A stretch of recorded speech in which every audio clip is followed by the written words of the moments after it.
ፍቅሪ ምልማድ ክብሉ ሰምዒኻ ትፈልዶ ንዓዩን ከም ገጢሙ ንበጃኻ ዘይሓሰብካዮ ኣይተርካቢ ነገሩ ከምዚ ክወርደን ኢለ ፈፂመ ሓሲበ ኣይፈልጥን ሓንደበት ሞባይል ምስ ወድቐት ከይረኣያ ረጊፁ ምስ ሰበራ ኣብ ኣገዳሲ ዘረባ ስለ ዝነበርኩ ብሕርቃን ዝኣክል ነዲረ ምስ ተዛረብክዎ ከይዓጠጠ ድፍዕ ኣቢሉ ንምስከደ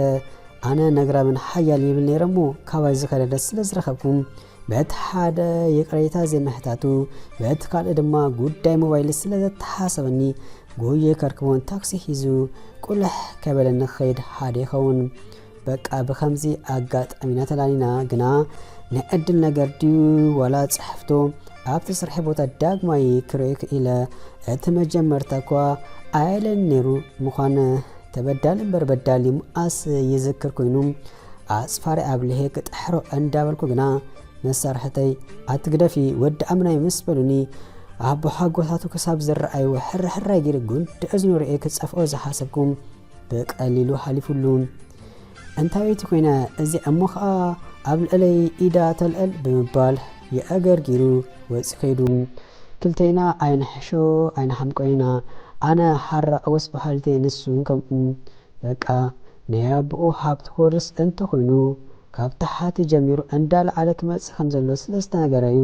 ንመጀመርታ ግዜ ናብቲ ቦታ ስራሕ መፅኡ ግና ብነገር ደኣ ተቐቢለ እምበር ብዝኾነ ካብታ መዓልቲ ሚኖ ኣንጭዋን ድሙይና ኮይና ሞባይለይ ናይ ሰበርካ ከፈል እንተበልኮ ምሽ ከፍለኪ ናይዛ ፀፋዓ ክንከርእኪ እንዳበለ ፈኪሩለስ ከምታ ዝበላ ተኸኽ ኣቢሉኒ ንኣይ ዝተኣዘዘ ሻሂ ገለ ይውስኸሉ ወይ ደፍኦ ነቲ ስራሕ ዝዋልኮ መፅኡ ኣበላሽዎ ኸይድ ሳይክለይ ኣንፊሳ ኣታ ክንደይ ኢለሞ ክፅብፅቦ ግና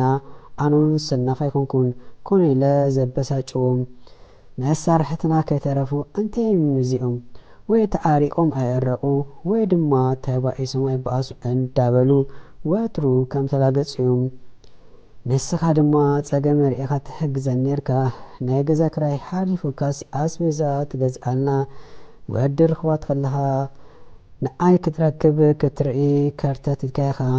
እተፈለማ ካብ ሓሊት ተበጊስካ ከምኡ ትገብር ዘለኻ ዝመስለን ነይሩ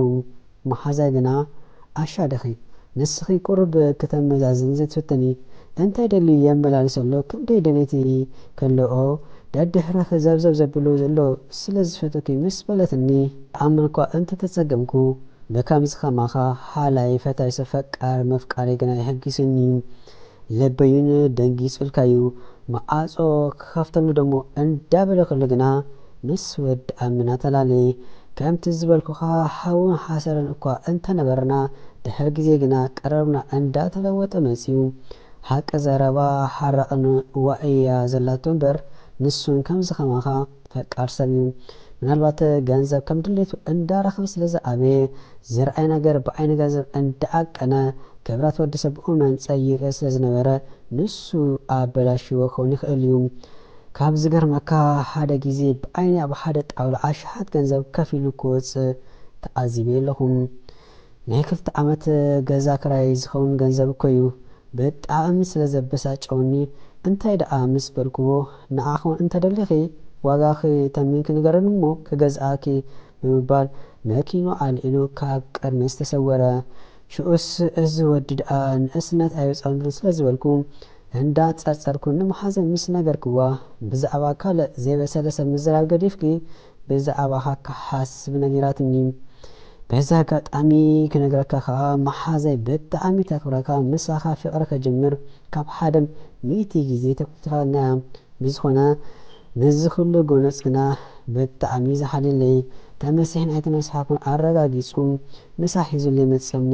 በዓሉ መሓብ ከም ጉርዶ ስለ ዝቀፅሮ ከይትረግርዋ ኢሉ ብመሳርሒ ተገይሩ ይዓብለኒ ስርሒ ምውዳእ ምስ ዝዓበየኒ መፅኡ ይሕግዘኒ ብገለ በኸየ ከም ዘለኹ እንተስተብሒሉ ክሓተኒ ዝተሳዕርኩ ስለ ዝስምዖ ወላውን ገፁ ጠቢሉ ገለ ተፀጊሙ ይሰምዓኒ እሞ ብፍላይ ሰብ በዲሉን እንተኾይኑ ተባኢሱ ግድን ክመፅእ ኣለዎም እንዳበልናውን እቲ ስራሕውን ዝያዳ ንክልቴና እንዳቀራረበና ስለ ዝመፀ ከይተረድኦ ከይፈትወኒ ጀሚሩ ምዝኾነ ወዲ ብጌጋ እንተርእኒ የንፀርፅር ገለ ሃሌቱን ተቀዲሑ ዘይውዳእ ከምቲ ንስኻ ፅምኢልካ ትሰምዓኒ ይሰምዓኒ የዘናግኣኒ ስራሕ ፀኒሕና ብመኪኑ ኣርሒቑ ወሲዱ ንፋስ ወሲድና ንመፅእ ገጽካ ምስ ረኣኹ ግና መንፈሰይ ይኩን ሕልና ይተሃወሰኒ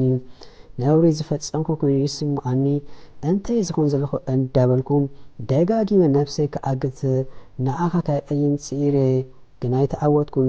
እኳ ደኣ በንጻሩ ሓደ ግዜ ብሓባር እንዳሰሓቕና ኣብ ማእኸል ጎደና ኣስኪርም እንዳላሓስና ረኺብካና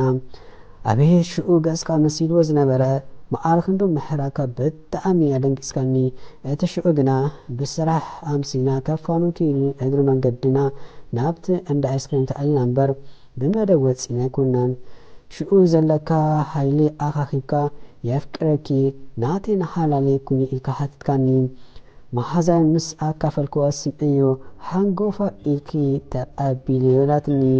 ለበይ ግና ሙሉእ ብሙሉእ ኣይኣመን ክንስኾነ ከዓ ቀጢፈ ክቅበለካ ዘይመረፅኩም ኮይኑን ናይ በይነ ግዜ ወሲደ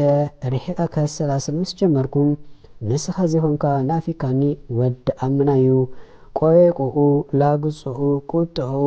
ሓቂፉ ክስእመኒ ከሎ ክንደይ ኢሎሞ ክዝርዝር ብመንፀር ድማ ንስኻ ደንቂስካኒ ንዓይ ክትብል ዘጥፋዕካ ግዜ ስለዝተረኣይኒ ኣምሪረ ክሳብ ዓይነ ተጎልጊሉ ዝወፅእ ናብኣ ክሓዘንኩም በቃ ሓንቲ ክብላ ዝኽእል ነገር ኣይተሓዘለይ ጥራሕ እዩ ከምቲ ዘፍቀርካኒ ኣፄፈታ ፍቅሪ ክምልሰልካ ክንደይ እኳ ደስ ምስ በለኒ ግና ፍቅሪ ምልማድ ምሽ ዝበሃል እንሆ ከዓ አንጫዋን ድሙ ዝነበርና ሰባት ኣላሚዱስ ተፋቂርና ከማን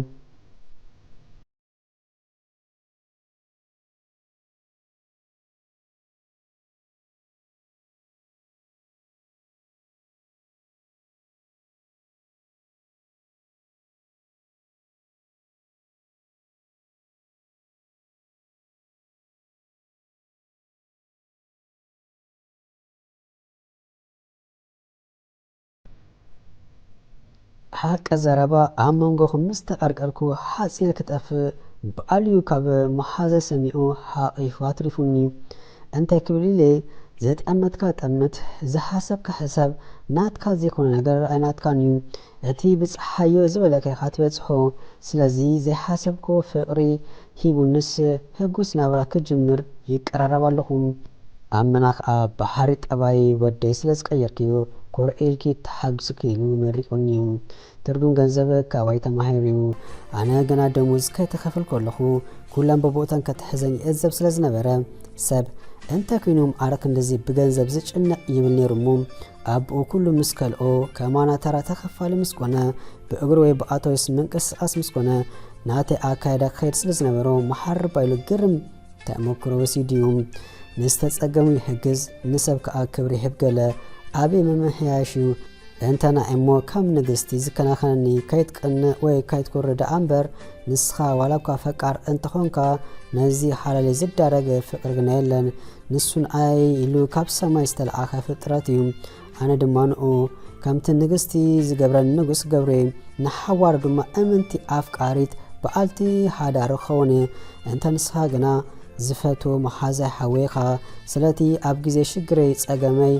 እንታይ ነተ ከንኣካ ኣብ ጎኒ ደው ዝበልካ ብልቤ ደጋጊመ ዘመስግነካ ምናልባት ምስ መሓዛይ ርክብ እንተ ትጅምሩ ጥኢት ሰብ ስለ ዝኾነት እሞ ከዓ ተጎዲእኻ ከም ዘለኻ ስለ ትፈልጥ ፅቡቅ ነይሩ ሕጂ እውን ስለቲ ምሳኻ ዝነበረ ግዜ ሂወት ብልቢ እንዳመስገንኩ ሂወትካ ክትመርሕ እምበር ምናልባት ኢኻ ግዜኻ ከይትከስር ሓደራኻ ፍቅሪ ስምዒት እዩ ናይ ፍቅሪ ስምዒት ክትቋፀር ዝከኣል እንተ ዝኸውን ኣበሞ ካብ ትፈትወካ ሃፍትኻ ዝሕፍ ካብታ ብልቢ ዘፍቅራ ሰብ ኣንቢቡ ክእሳብ ዘውፅኣሉ ነቲ ከባቢ ብኣብያት ክልተ ገበሩ